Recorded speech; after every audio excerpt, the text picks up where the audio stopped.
Howdy, howdy, howdy. Welcome to the Quest of Jimmy the Nerd. This is the first development log vlog video I'll be doing for this particular game. So this is going to be a sequel to Jack Hoth, The Legendary Journey. Kind of goes back a ways. My very first game was Jack to the Future, which was about 60% comedy RPG, parody of RPGs, and 40% YouTuber fan game. Jacksepticeye, Markiplier, PewDiePie, Bob Wade, and I added in Cinnamon Toast Ken later on. Then, some shit happened and made changes and ended up going... this one was going to be Silence of the James, originally. It was going to be a Cinemassacre-based game, inspired. And it still is, it's just now it's more parody and, alternate reality versions of everybody, so to speak. And there's various reasons for it. Part of it is that I wanted to move into making more commercial games that I could sell, and you can't do that if you're using other people's faces and names and stuff without their permission. So the parody versions or homage versions that are just, inspired by them and based on them to varying degrees, can still sell those commercially. It gives me more freedom. I don't have to feel like, if I have a character say or do something, then they might take, if they play the game at some point themselves, that they would take that as an insult, because it's not really them. It's the characters are based on them, but not actually them. And whereas if I was using their faces and actual names and whatnot, then it would feel almost like I'm putting words in their mouths. So more freedom, I can sell it commercially, do a bigger, better versions of the games and whatnot. Anything that's deemed a fan game gets looked down on by a lot of people, and that was part of the reason Game Jolt came up with a new policy involving fan games, even though they don't police it consistently by any stretch. So there were some different reasons, and because of all that, this was Silence of the James was going to be the sequel to Jack to the Future, but it ended up becoming The Adventure of Bored Jimmy. And, again, more stuff happened. I ended up getting the newer software from RPG Maker, the MV version of the program, over the holidays last year. It's 4:40 p.m., 8/18/2017 as of now, so about 9 months ago. About 8 months ago, 8.5 months ago or so. They had the MV program on sale, and I was able to get a copy. I don't have a lot of money to work with. I have to budget, and, I can get a graphics pack or something to work with here and there. My disciplines primarily are writing and music, and I can do graphic manipulation, but I can't originate new things. I can't draw to save my life. I don't do spriting at all. But I've been able to pick up packs of graphic resources and stuff here and there to work with. And after I got the MV program, I decided the first one I was going to work on in the new software, basically I decided I was just going to leave the old software behind, and then anything that I had been working on in the old software I was going to redo in the new software.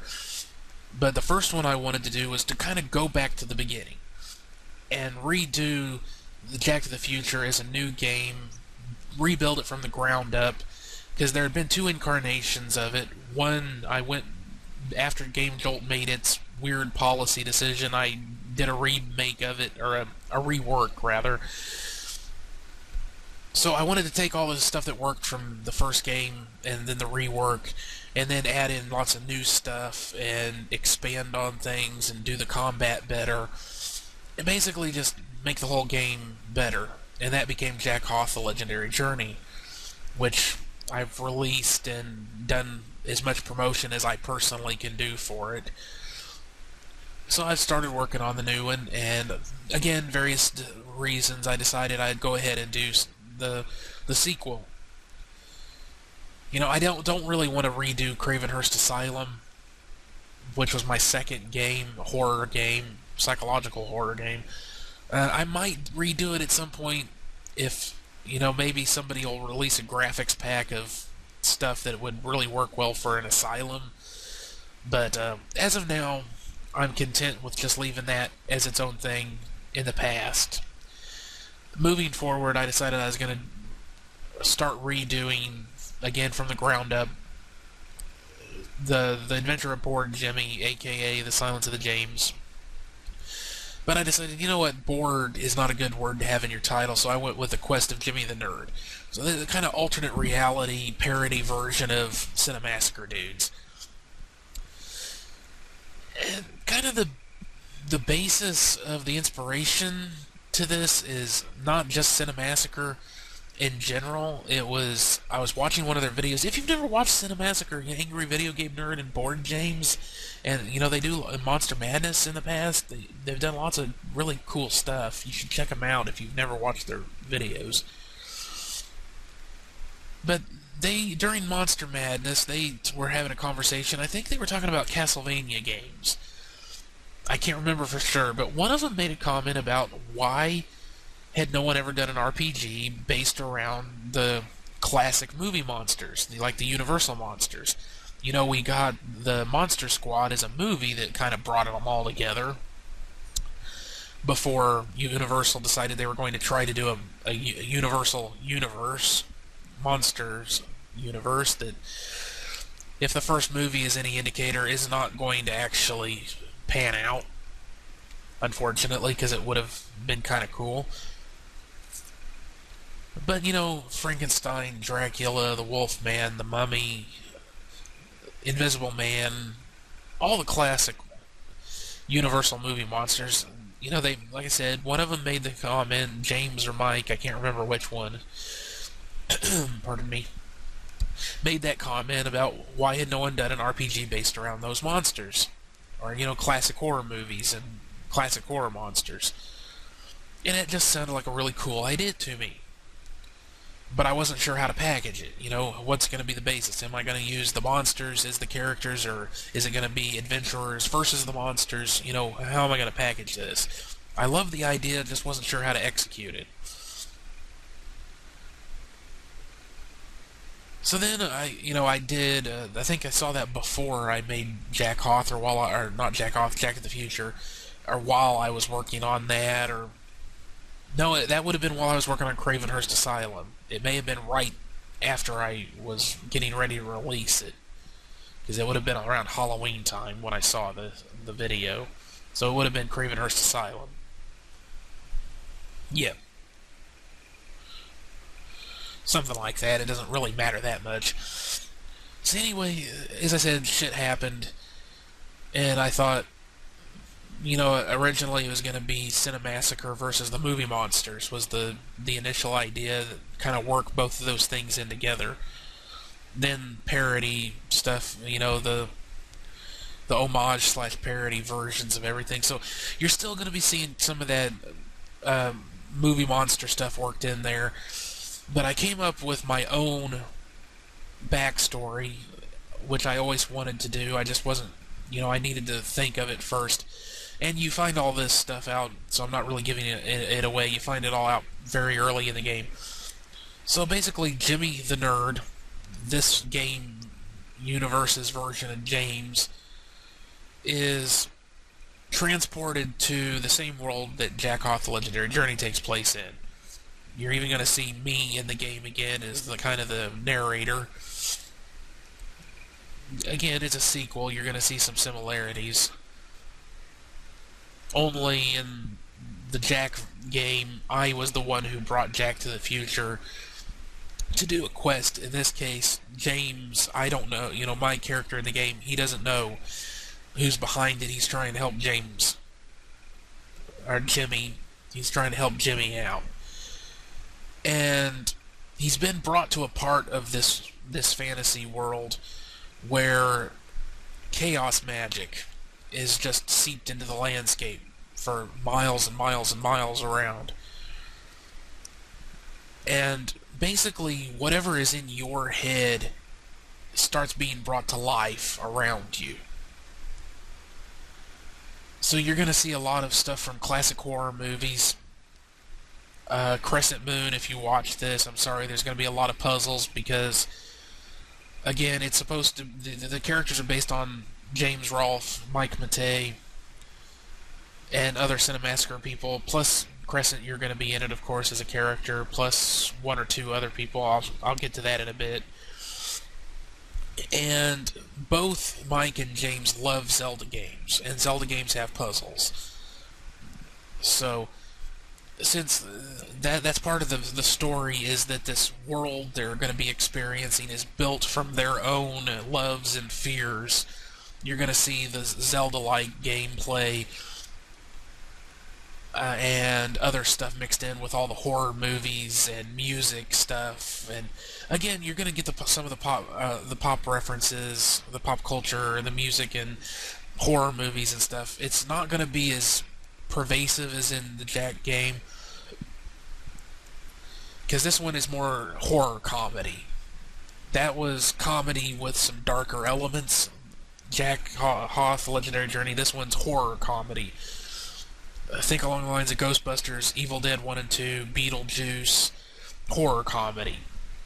Darkman, and it's going to be more Evil Dead 2 than anything else, I think, in tone, because I'm going to kind of go for horror with comedy, is what I'm aiming for.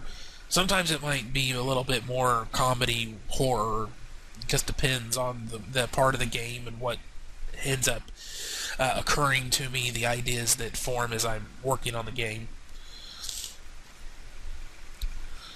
But still, it's going to be, again, drawing inspiration from Cinemassacre, the stuff that they've done over the years. My own ideas, of course. You're going to get a lot of my own stuff. I never just do anything one way. I always draw inspiration from every source I can. But still, that basic premise is there. It's the game's universe's version of the Cinemassacre guys, and it's going to be a world built up. A lot of it is going to be referencing classic Nintendo games and Zelda type gameplay, and lots of puzzles and collecting items and all kinds of stuff like that. And you're going to get more story woven through, of course. But that's kind of the basic, bare-bones premise within the game that sets up the stuff. So let's kind of look at some of the behind-the-scenes things. We can start with the characters. So we've got Jimmy the Nerd, who's a slayer. Again, there's going to be lots of references to Nintendo games, classic Nintendo games like Castlevania. Motorficker Mikkel, who's a warrior of Adles. Bad Sign Punter, Bad Luck Bootsy, who's a Nintenja. And here's one of the ones that I'm adding in. Now, this is originally, it was going to be Arch Warhammer, because I like the Warhammer tabletop games. I like watching battle reports. Never really played it myself, but I enjoy watching other people play. And I like Total War. And of course, there's Total War Warhammer was released, and I started watching Arch Warhammer's videos, and then he got more political, and even though I don't disagree with all of his views, I mean, he's from one of the North European countries, and he likes Donald Trump just because he's an outspoken asshole and isn't like other politicians, and I can kind of understand that, but at the same time, trying to support someone like Donald Trump just because he isn't like other politicians is throwing the baby out with the bathwater sort of mentality. It's stupid. So I got really sick of all the politics. I guess he started a new channel just for politics, so hopefully I can start watching his Warhammer based stuff again and not continuously get irritated by him. But still, he irritated me to the point that I took him out of the game. I was going to have a character based on him, but I took him out. Instead, one of my other favorite ones, the one that I watch the most probably, is Lionheart, Total War gamer. So I'm putting him in the game as Lionhearted the Warhammer. and he's an Adeptus Orcus, which is total or Warhammer references. We've got Sentimental, the critic, who is a critic. Here's Crescent Moon, who is a White Fox Maiden. Crescent, if you're watching this, give me a nickname and something for your profile, like a quote. I've just got For Honor, Glory. I wasn't sure what to put in there for a nickname or for a quote or a little description or something. I can just use the scion of the Priva something. I'm blanking on the house of fox people that I created for you in the Jack Hoth game, to give you some backstory in that. But if you watch this, just if you can think of something, give it to me. There's a bit of a story to that one, so I'll go to Ruin first. Ruin, instead of their friend Ryan, he's a disciple of Ash, Evil Dead reference, and I made him look just strange. I didn't even try to make him look like the actual guy, because I wanted at least one of them to look kind of weird. Then we've got Shibata, the wrestler, who is a wrestler. And one of my other interests, I enjoy New Japan Pro Wrestling.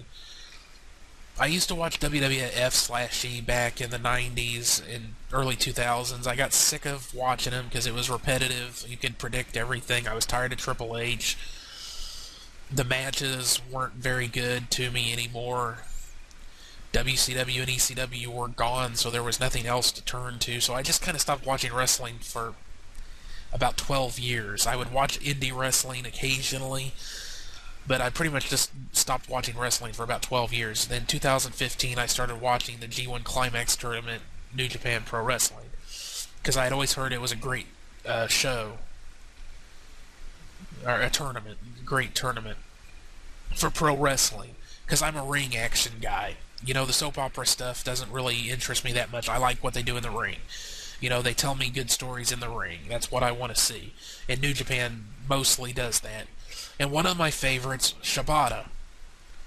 A few months ago, and they just finished up the latest G1 tournament. I'm going to do a review after I finish with this video, actually. Shibata made an appearance at the finale. He just said, "I'm alive," was all he said, and then left, but that was cool. And I'm going to explain the whole thing, but that was really nice to see. But he's one of my favorites there, along with Naito and Los Ingobernables de Japón.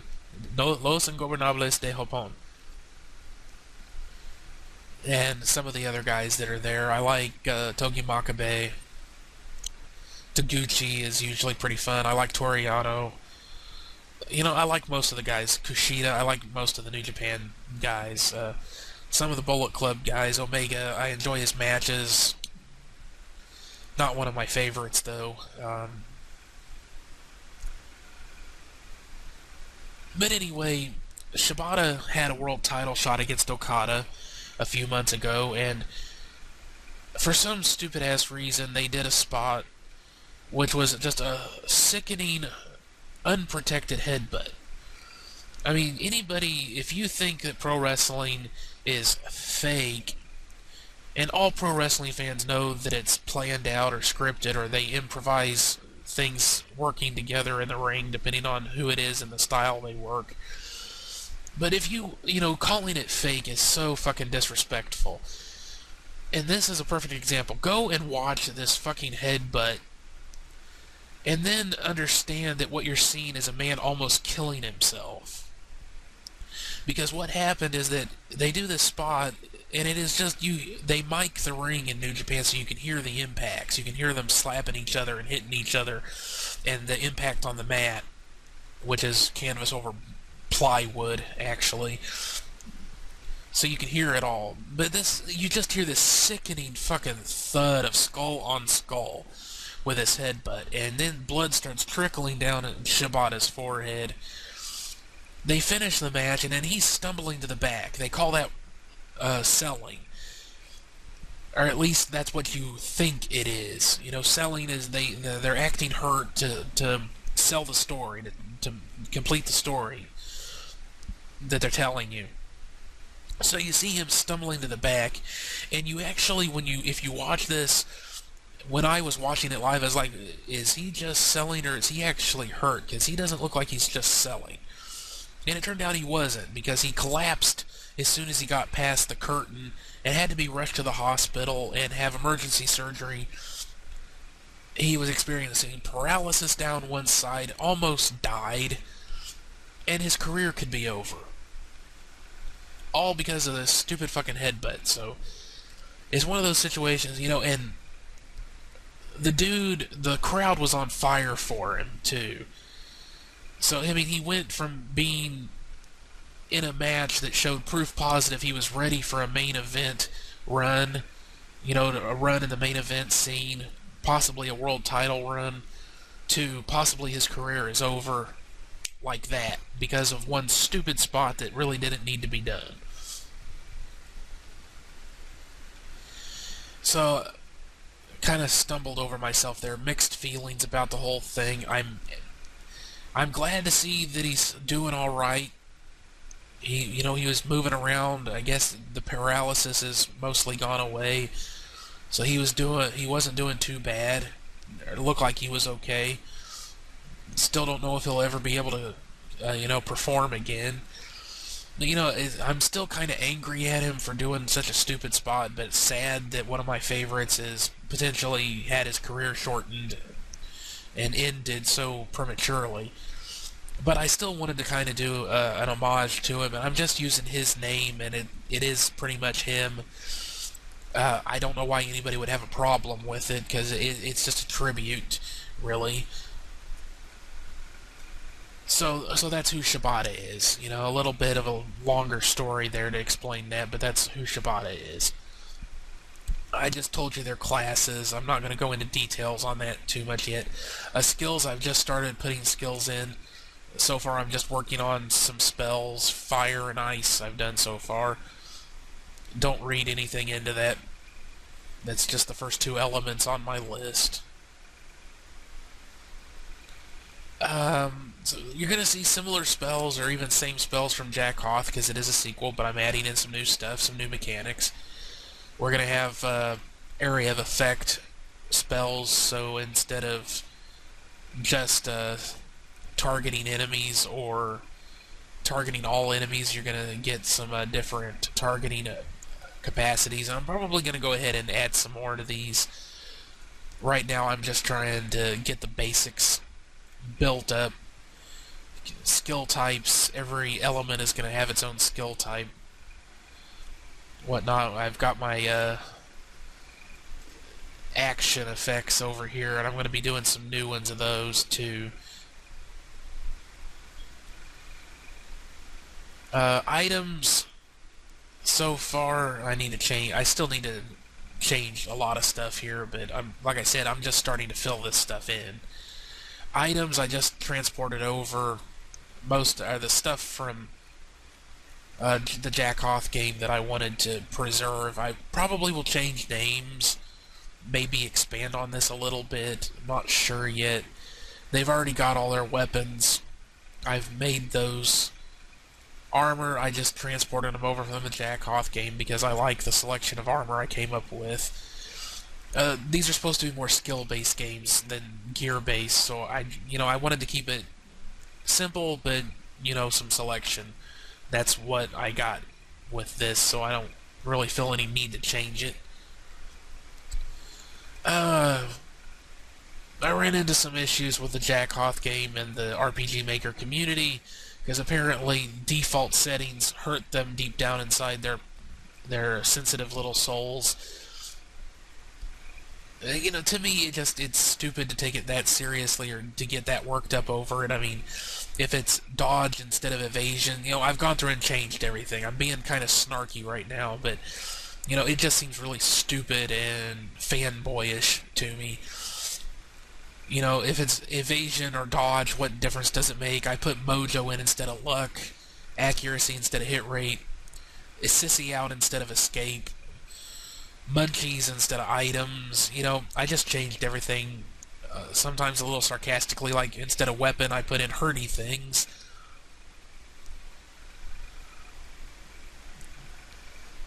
You know, some of the stuff over here, instead of emerged, I put showed up.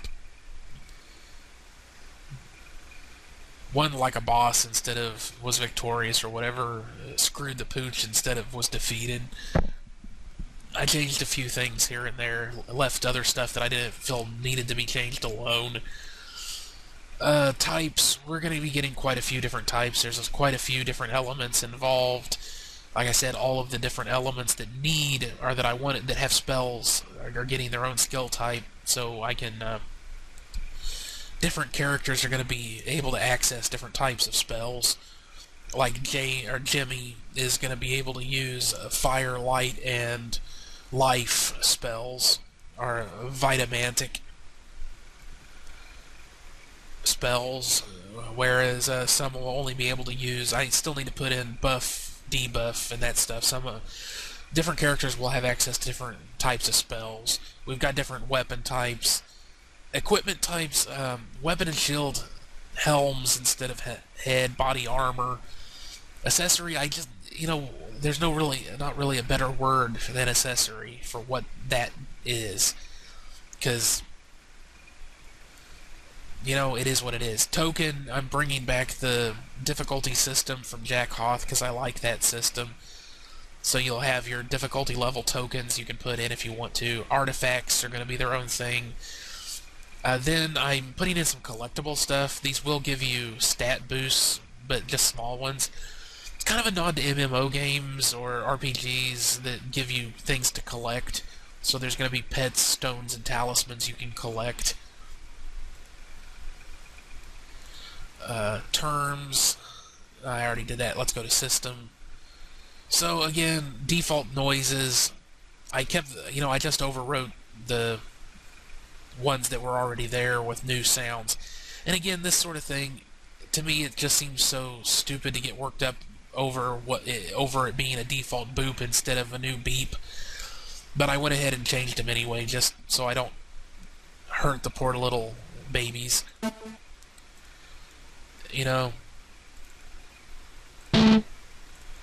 Although one of the nice things about being a music producer is that you end up with lots of noises and things you can work with. So that was a guitar stab. A lot of them are going to be guitar noises and stuff. Something's wrong! Something's wrong! Some of them are going to be kind of funny. This one, there's a little psychological element to games that if you have something like a game over noise, or a good example is the Angry Birds. If you lose a level, the pigs laugh at you. That's a good psychological element that make you really pissed off and make you want to keep playing. So if one of your characters collapses, it laughs at you. I believe if you get defeated... Can anyone stop the mechanical mayor? Yeah. No, game over. Terror, violent hatred. You get a little bit of... So I gave it different music and different noises and stuff, again, just so the poor little babies don't get offended by default. That horrible, horrible, nasty default. I don't really use the vehicles, so I'm not messing with that stuff. This isn't going to be a game where you go traveling around, and I prefer a more linear style. Like, probably my favorite RPG is Planescape Torment, so I usually go for that style. I might do one where you travel around, and you like that Zelda game where you can travel to different islands and stuff at your own whim or whatever. If I do something like that, I might use the vehicles. Or I might just let you charter boats or something. Placeholder currency right now is chocolate. I might just leave it in there for shits and giggles. I haven't decided yet. I do have a cover.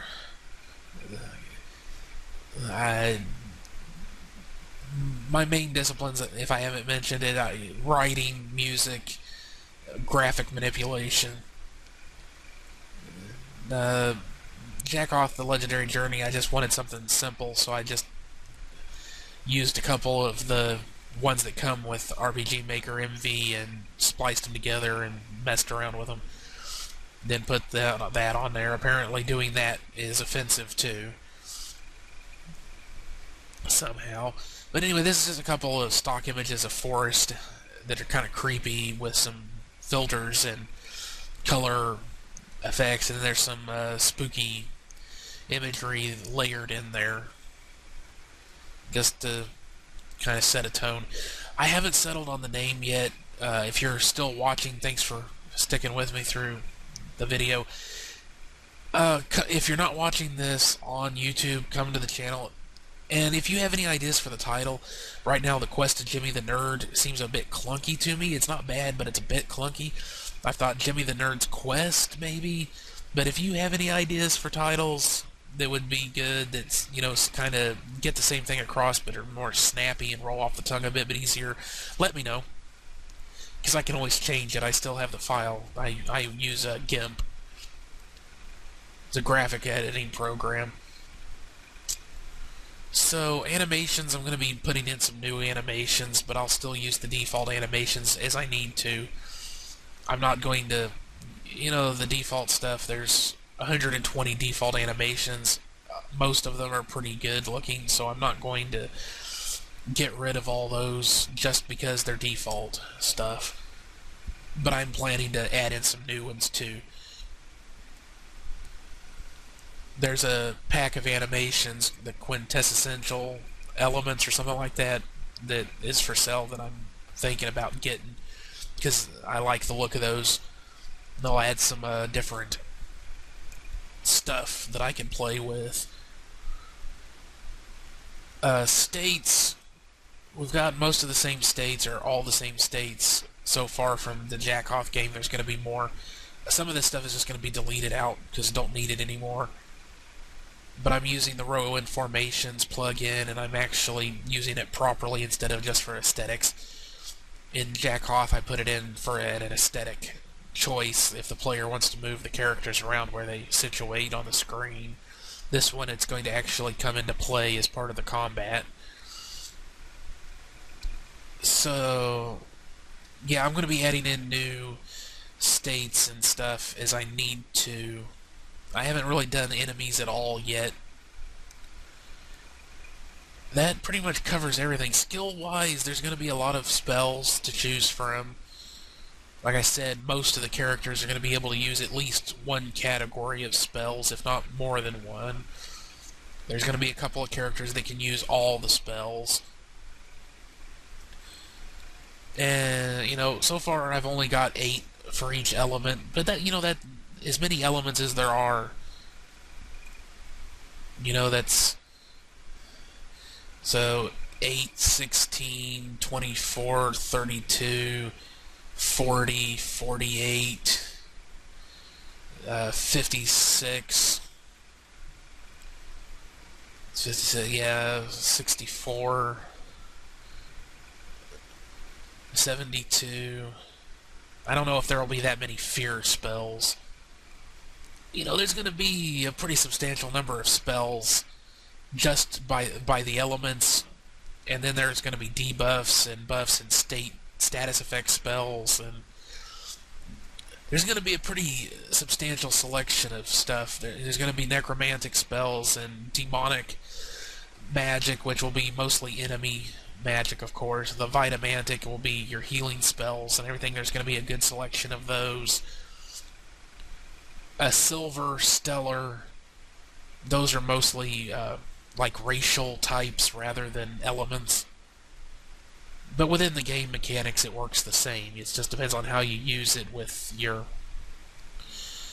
you know, the effects and all that stuff over here, or the formulas. You know, for example, let's say that you want were creatures to take higher damage. You'd go to enemies, and then I can show you on actors. You know, right here with your type, you can come element rate physical. For silver, you can say 150%. So you're not really using it as an element as so much as a racial type at this point, because the were folk or in this case, it would be werewolves, who are the enemy of the fox people in the game. That's going to be a story element that's, give you a freebie there. They're going to be vulnerable to silver, of course. Werewolf. Werewolf. Oh yes, there will be Young Frankenstein references. Oh yes, there will be. I love Young Frankenstein. That is a great movie.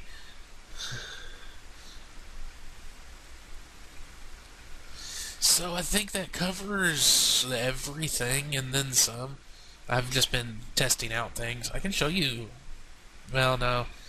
Can't really show you anything yet because I don't have the enemies sorted out. I just have some placeholder stuff. I don't want to start showing you things until I've got stuff that'll actually be in the game. But, like I said, I was just testing out the area of effects stuff. Like, the bomb is a radius-based one. Flamethrower is, it hits a row. Rain of Flames is another radius one, but it is a different, it's a somewhat more powerful spell. So I'm planning to add in some more spells like that, so I'm not sure how many spells and skills will be in the end game when it's finished. It's going to be a pretty substantial amount. Right now I've got my maximum at 300, but I can expand that anytime I damn well please. But you're going to see some similar stuff to the Jack Hoth game. You're going to see a lot of new stuff. One of the elements you're going to find is the tarot cards. I'm using tarot cards as artifacts. So similar to like a Zelda game where you have, I think, hook shot is what you use to get across certain gaps. There's going to be a card that'll allow you to jump gaps. And another one will allow you to light torches so you can find your way through mazes in the dark and, some Zelda-esque gameplay plus stuff I'm drawing inspiration from other games, coming up with my own shit, of course. I like to use stuff from Dungeons & Dragons, actually, the tabletop game. There are entire books of traps and puzzles and stuff for Dungeons and Dungeons & Dragons, and I have a pretty good collection of those books from back in the day. I'm not much of a game player. It's more like I study the stuff. I love game books, role-playing game books, tabletop games. So I've got a pretty good assortment of things to draw on for all the puzzles and things that'll be in this game. But, it's going to be kind of, again, I like dungeon crawler hack and slash gameplay. That's, games like Fate. I like that game. Some of the more dungeon crawly Dungeons & Dragons video games I've enjoyed. So you're going to be seeing dungeon crawler elements, but then RPG elements, Zelda-esque, because Zelda is kind of a dungeon crawler type of game. It's kind of light on story, heavy on fighting, getting through the dungeons and finding the artifacts and things you need to complete the game. So you're going to be seeing quite a bit of that stuff in this one. But you'll also be getting story elements. Again, I love Planescape Torment, so you're going to be getting dialogue and conversations and history and mythology and lore and all that good junk too.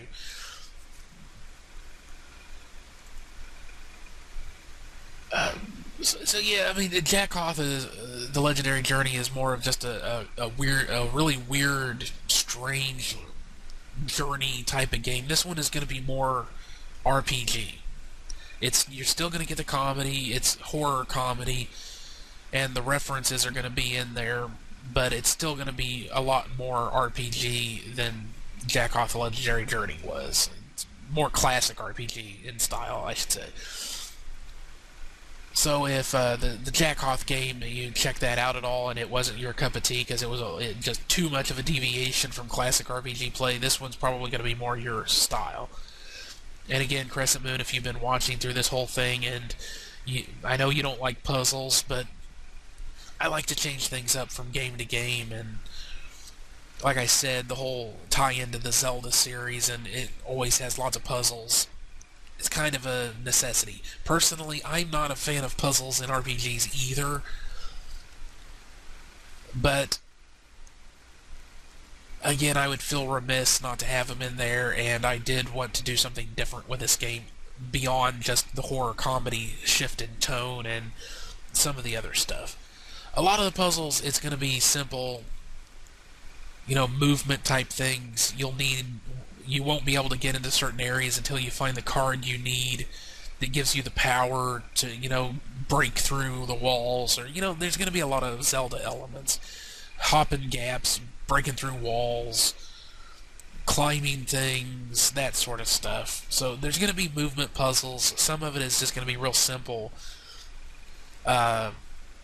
sequence-based puzzles. There's going to be lots of different stuff. Most of it, it's not going to be too hard, because that's always been my bitch with puzzles, is that they'll make them really irritating or really hard. And I don't want to do that. I want to keep it fairly simple but engaging, hopefully. So that's my goal with the puzzles. Plus, I always love to use psychology, so there's going to be some psychological puzzles that put you in weird, not necessarily pleasant situations, making you make choices on how you complete the puzzle to get the different effects.